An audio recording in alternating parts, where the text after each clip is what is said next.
भारत अब 5वीं पीढ़ी के मोबाइल नेटवर्क की तरफ बढ़ चुका है। सब कुछ ठीक रहा तो साल के अंत तक देश के कुछ चुनिंदा शहरों में 5G नेटवर्क सेवा शुरू हो जाएगी। देश के इलेक्ट्रॉनिक्स और IT मंत्री अश्वनी वैष्णव ने इस बात की जानकारी दी।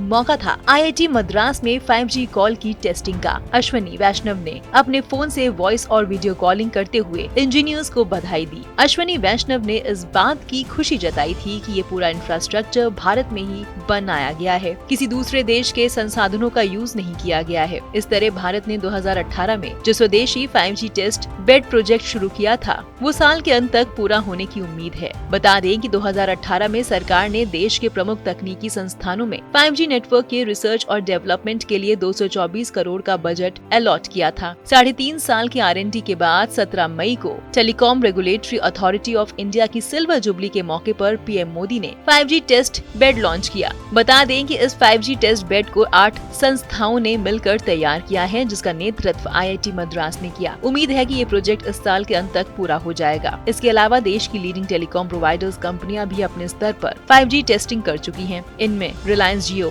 भारतीय एयरटेल और वोडाफोन आइडिया जैसी कंपनियां शामिल हैं। अब बात करें 5G नेटवर्क की तो ये इसमें 5G का मतलब 5th जनरेशन से है। जैसे शुरू में 1G, फिर 2G, उसके बाद 3G और 4G नेटवर्क आया, तो अब 5G को लॉन्च करने की बारी है। ये नेटवर्क LTE पर ही बेस्ड होगा। LTE का मतलब लॉन्ग टर्म इवोल्यूशन होता है, मतलब नेटवर्क धीरे धीरे एडवांस होता जा रहा है। अभी भी जो हम 4G नेटवर्क यूज कर रहे हैं वो भी LTE पर ही बेस्ड है, लेकिन 5G में इसे और एडवांस्ड और फास्ट बनाया गया है। जैसा कि आपको मालूम है कि जितने भी वायरलेस मोबाइल नेटवर्क हैं वो रेडियो फ्रीक्वेंसी पर काम करते हैं। इसके लिए अलग अलग रेडियो बैंड बनाए जाते हैं जो अलग अलग फ्रीक्वेंसी पर काम करते हैं। इस बात को रेडियो से समझिए जैसे आप अलग अलग चैनल सुनने के लिए ट्यूनर को घुमाते हैं, उससे रेडियो का ट्यूनर अलग अलग तरह की फ्रीक्वेंसी पर सेट हो जाता है। मतलब 2 चैनलों की रेडियो फ्रीक्वेंसी एक नहीं हो सकती। इसी तरह कोई भी रेडियो नेटवर्क या वायरलेस नेटवर्क अलग अलग तरह की फ्रीक्वेंसी पर काम करते हैं। अब बात करें 5G नेटवर्क की तो ये नेटवर्क 3 बैंड पर चलेगा। इसमें लो, मिड और हाई बैंड होंगे। लो बैंड में 100 Mbps की स्पीड और ज्यादा कवरेज एरिया मिलेगा,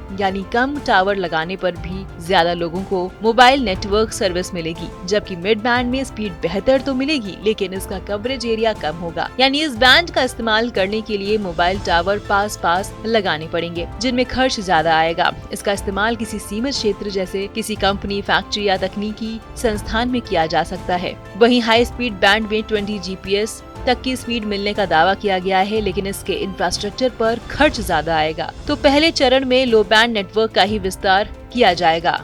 देश की लीडिंग टेलीकॉम कंपनियां जिनमें भारतीय एयरटेल, रिलायंस जियो और वोडाफोन आइडिया शामिल हैं, इन्होंने 5G नेटवर्क की टेस्टिंग कर ली है और स्पेक्ट्रम आवंटित होते ही 13 शहरों में अपनी सेवाएं चालू कर देंगी। इन शहरों में गुरुग्राम, बेंगलुरु, कोलकाता, मुंबई, चंडीगढ़, दिल्ली, जामनगर, अहमदाबाद, चेन्नई, हैदराबाद, लखनऊ, पुणे और गांधीनगर शामिल है। हालांकि भारत 5G नेटवर्क लॉन्चिंग में दुनिया भर के कई देशों से पीछे चल रहा है, लेकिन देश के लिए गर्व की बात है कि हम खुद का 5G नेटवर्क लॉन्च करने की तरफ आगे बढ़ रहे हैं।